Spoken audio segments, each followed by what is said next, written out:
Salut à vous tous, ici Jeff Rose, portrait sur la sensation du country canadien et j'ai nommé Josh Ross.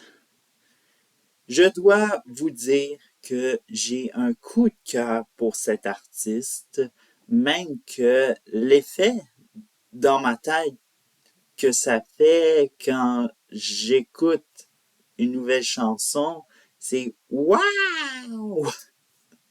Bon, place au portrait. Josh Ross est né le 27 mai 1996 à Waterdown, aujourd'hui fusionné à Hamilton, au Canada. Il déménagera plus tard dans les alentours de Burlington pour sa scolarité.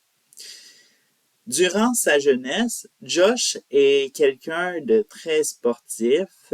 Il fait du hockey, du football, de la motocross, du soccer, bref, très sportif. Hein?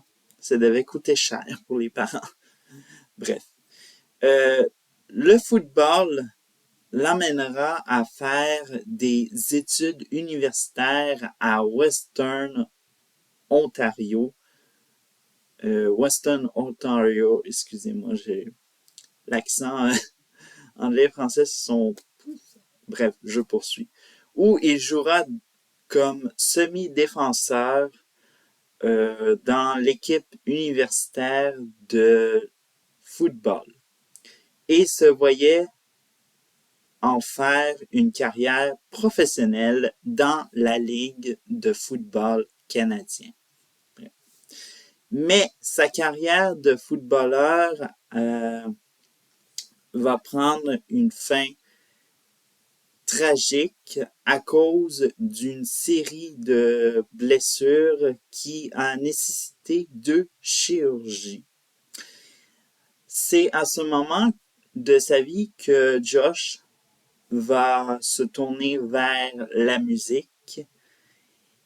Son orientation pour la musique country est due au chanteur Steve Earle, qui cite comme une influence.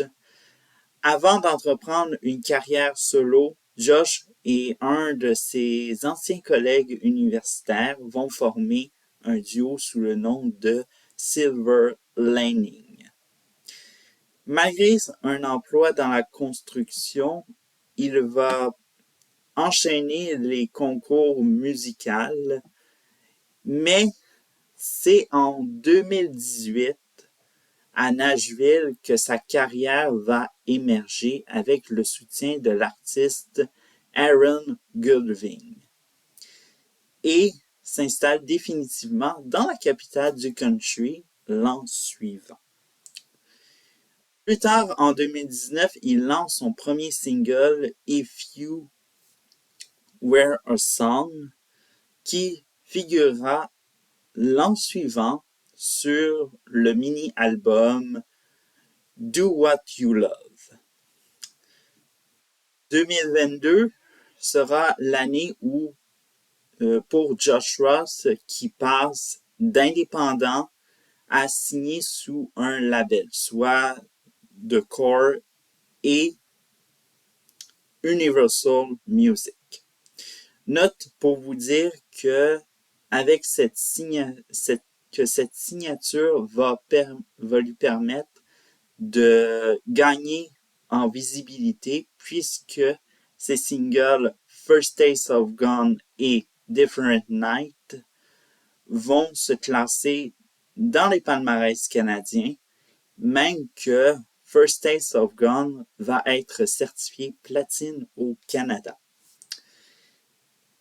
Finalement, toujours en 2022, il performera au spectacle de la mi-temps de la Coupe Grey. C'est un peu comme aux États-Unis avec le Super Bowl, ça me revient, avec Jordan Davis et Tyler Hulbord.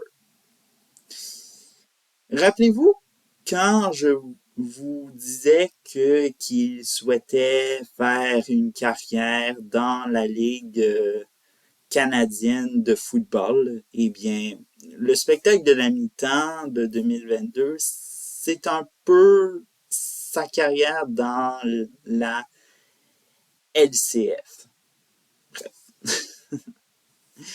2023, une autre grosse année pour Josh Ross puisqu'il va signer, il va signer avec Universal Music Group Nashville qui lui permettra de voir sa musique distribuée aux États-Unis comme la chanson Trouble qui est devenue son plus grand succès en carrière.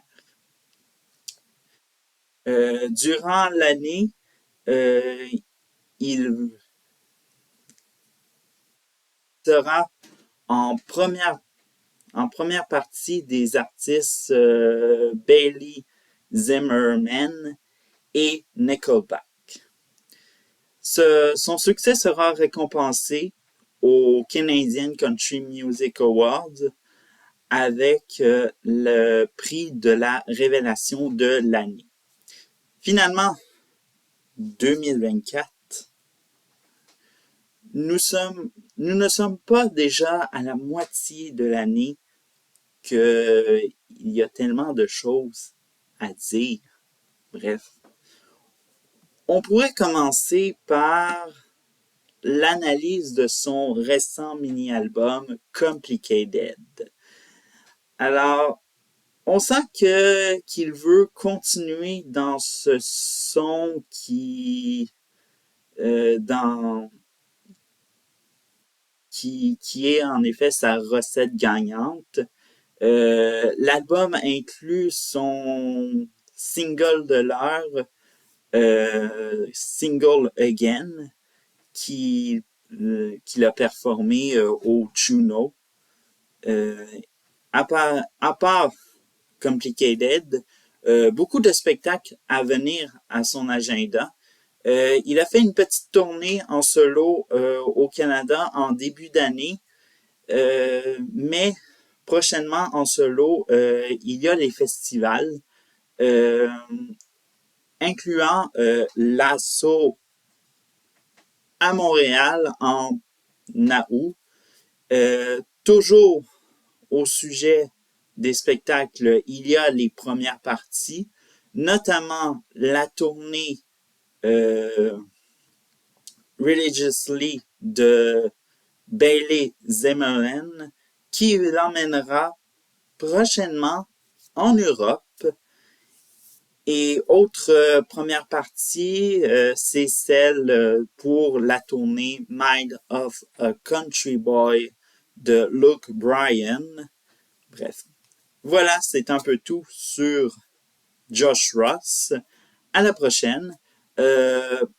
Avant aussi de terminer cette vidéo-là, en description, procurez-vous vos billets si je vous ai convaincu d'aller voir Josh Ross ou même découvrir Josh Ross.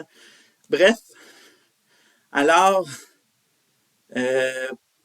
pour de vrai, c'est à la prochaine.